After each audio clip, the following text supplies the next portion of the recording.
everybody, and welcome to another episode of What's on Draft. We are here at Burning Beard in El Cajon for Bobby Matthews' going away party. Bobby Matthews used to work at Alpine. He's a free agent now, and he's about to go travel the world in search of great beer. This is not Bobby Matthews, this is Josh Hembry. He's here because before we get started today, I want to talk to you about this charity thing that he's doing because of how fat he is. Roll that clip. We're doing a weight loss challenge in the month of February, so today is the first and we're weighing in. We're gonna weigh in again on the 28th.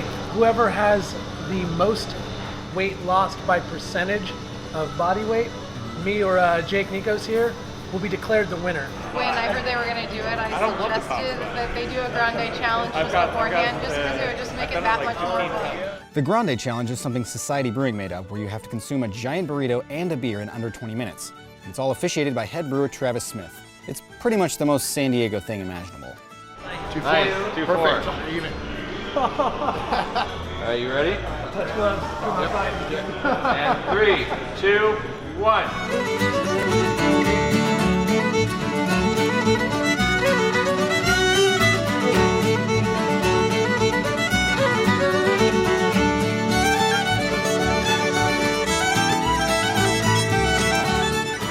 Dead.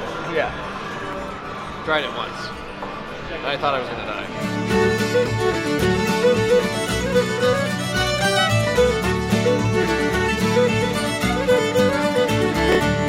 He's going for the final push. Believe me, everyone says so.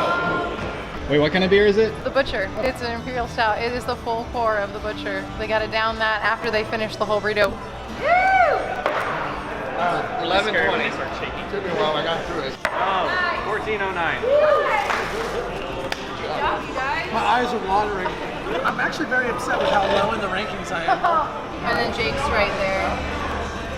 With 3 pounds of burrito and beer in their guts, Josh and Jake officially weigh in. They hid their shameful bodies from the tasting room customers and stripped down to their underwear for the most accurate reading. Ready? Yeah. I've been down by your dick. You're welcome. Yeah, it takes a while to read. It takes a while to count this on, huh? 265. Oh man, that burrito.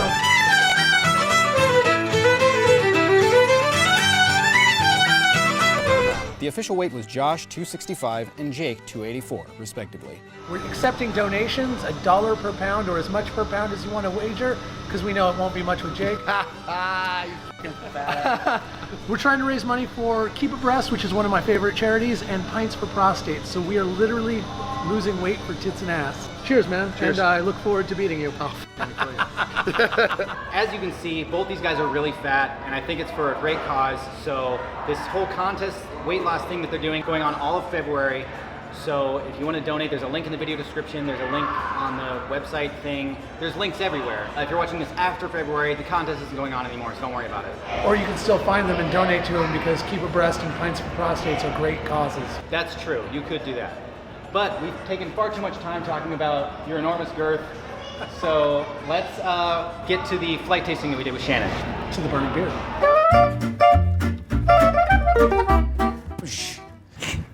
Yeah, right. Welcome to What's on Draft. It's sweet because we all know I could beat you up. That's very true. How you doing, Shannon? I haven't seen you in a while. I'm doing pretty well. Super caffeinated, and I have breakfast. Yes, I'm drinking my breakfast as well. We're here in El Cajon at Burning Beard Brewing. They just opened, how long ago? We did the soft opening on February 29th and the grand opening on April 1st. Okay, so Sundays. it's been about a year by the time this episode comes out. Ha! Yeah, you're so good at math. What's on draft? What are we drinking today? Wow, that was really clever. We went ahead and gave you some of our core beers. So the first one is going to be the Normcore Pilsner. It's really nice to have something refreshing, something super crushable. Yeah. Jinx. Jinx, yummy blowjob. The San Diego drinkers are some of the most knowledgeable drinkers. Even the ones Which is who kind of don't know anything intimidating. else. Oh, absolutely, absolutely. But it's Like, exciting. you can't fake your way into like, oh yeah, it's craft beer, and like they won't know any better. Like they'll know. Yeah, Yeah. people know. Even the ones who supposedly don't know anything about craft beer, they are inundated with so much good craft beer. They Right. know the difference, and that's good though. It gives us motivation to never kind of sit on your laurels and to bring your never, A game. yeah, you have to, absolutely, because there's such a difficult style to make. A good Pilsner is very much like running naked through the brew house. You can't hide a damn thing. You have it all on display for everybody. Which is how you guys usually do it here. That is typically how we brew.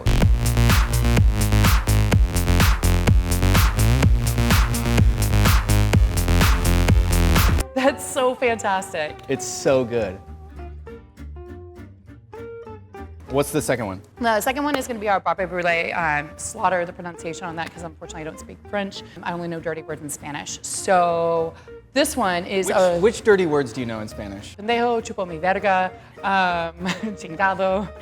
Very good. Yeah, 6.4%, so it's a little bit higher than a lot of Saisons are, but that's one of the things I like about this one is it's not flimsy. I feel like Saisons don't always get taken very seriously as a style, and this one has a lot of really good flavor to it. You get a little bit of that lime sourness to it, some undertones I of really like the peach. spice. Yeah, there's that white pepper there in the finish.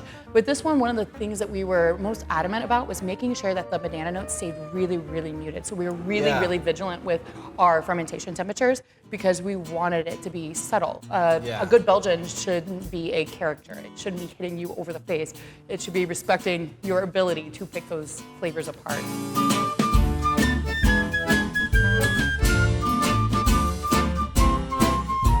What do you guys do in the fooders primarily? So in this one, we have a Flanders Pale with 3 strains of bread, 1 of PDO, 1 of lacto pitched in there. And then this is our own house kind of funky beer. Jeff actually got this strain by utilizing a cool ship over multiple brews in his backyard. So, yeah, so it's like Kensington the local yeast at its finest. from the air.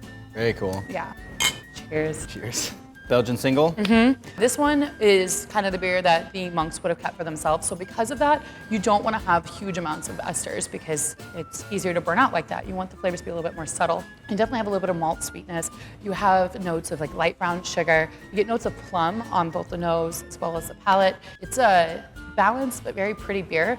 And it's relatively low alcohol, right? It's 5%, so extremely low. yeah. That's like basically O'Doul's for us. Essentially, yeah. Except for we're not douchebags for drinking it. Right. I think you went on a date, actually, and you took somebody to the brewery that I was working I didn't at. take them, they took me. And I've always said never take me on a date to a brewery because I'm going to talk to everybody else there except for you. But I get way too excited about Yeah, beer. you came in and you were just like talking about the beer and you're completely ignoring the guy you're on a date with. I love it here. I'd actually had a couple of different job offers and I was like, I'm going to go have a pint, I'm going to listen to Social Distortion on the jukebox, and I'm going to figure out which job offer I'm going to take. And Jeff was the only one in here and started talking to him. And within like a week, we were doing salary negotiations. And Nice. I say all the time, I've never made such a good decision to go and grab a pint just because it happened so organically and serendipitously. This place really came out swinging just like right from the get-go with just stellar beer, which is a hard thing to pull off in San Diego. You guys have actually already won an award for one of your beers, right? Yeah, the Banksy ESB, which is the next one that you're going to be trying, actually won gold at the California State Fair. I love ESBs too. This is actually what I'm drinking. One of the great things about ESBs is they are a beautiful marriage between malts and hops. This one you get the nose of fresh baked bread, a little bit of caramel, but most importantly on the palate, that first sip is going to be nice and toasted. And then it's going to start to go into its hop profile. Has a Mandarina Bavaria, which is such a neat hop varietal, so you get that sweet kind of tangerine citrus note as well as more herbal notes to keep it within its style parameters. You do have a pretty decent sized barrel program. Bordeaux barrels specifically, barrels. and they were all first generation, so they was the first run for the wine, so they are going to have a lot of potency to them, which is exciting. As long as the checks keep clearing, you keep showing up, right? Hey. I think I would even if they didn't, because beer. Yeah, free beer. It's hard to. It's a driving force in life. That's the only reason I do the show. I figured you're not even gonna air this. Like, those aren't even fucking running right now. He's just an actor I hired. How much Cochran. did he pay you to be here, man? I gave him Taco Bell. You didn't even go to a little taco shop and buy him real tacos? No, You're that's a Chris fucking Cochran. monster. He's homeless. You are a monster. I am a monster. So what are we drinking next? This is the This IPA? is the Dankness Visible. I gave you the Dankness Visible because this one is super, super fresh right now. Yeah. And the nose on this are all fresh, but Lot this of one fruit. is the most recent. Yeah. But the nose on this one is just so pretty. I love this one. You get all of that mosaic, and it's that grapefruit aromatic, and it's just beautiful. This is one of your most popular beers. Oh isn't it? yeah. A lot of great just hop aroma. It's one of the things I think is really neat is seeing the evolution of IPAs from even just like 5 years ago as people start to understand more and more and more about how to utilize hops and seeing how you can impact the flavors in a variety of different ways. When we were trying to raise money to do this season of the show, if it wasn't for you and Bobby Matthews, like I really don't think we would have hit our target. And so like, I love you guys. Like, thank you so much. This is a project that I think is so important for San Diego, but also for craft beer in general. It's what the internet supposedly is for, other than, you know, getting into arguments with strangers and looking up cat videos. And porn. Do that shit, not with incognito mode. YOLO. How do I always end up talking about porn with my guy friends? I didn't even start this one. Not upset about it. We all knew the conversation was gonna end up here. It always ends up there. What about you, It's Shannon? What kind of porn do you watch? Jeff Goldblum. He's my favorite. Yeah, no, if Jeff Goldblum was to ever come in here and drink beer, I would die. Mr. Goldblum, if you're watching this, Eiffel Tower that. you can message us. Let's get this three-way started, Mr. Goldblum. Wait, what did I just take a sip of? The Holy the Void. I was wondering if you were gonna ask me about it or just go for it. A lot of roast character right out the gate. Yeah, that one actually has Costa Rican coffee, that Dark Horse roasted. Is a really, really neat stout because it's kind of a hybrid of a couple of different styles. For brevity's sake, I'm just gonna call it a breakfast stout. But this one, it has a little bit of lactose, so you get that milk chocolate note to it, which is really nice. Also has a little bit of oatmeal to it to help kind of thicken up the body, give it a more voluptuous curve to it, especially at 6%. And then that coffee it's only 6%? added. Mm-hmm. For 6%, it's not hot, like doesn't have a lot of esters on it or anything, but it's like oomph.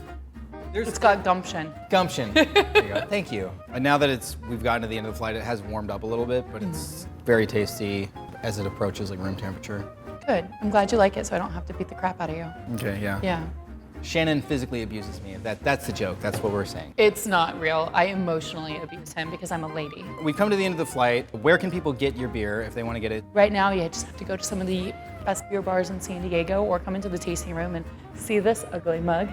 I'm usually more charming though when I'm in the tasting room because I'm caffeinated, and caffeine makes me very sweet for the most part, or at least talking fast enough that you don't know when I'm insulting you.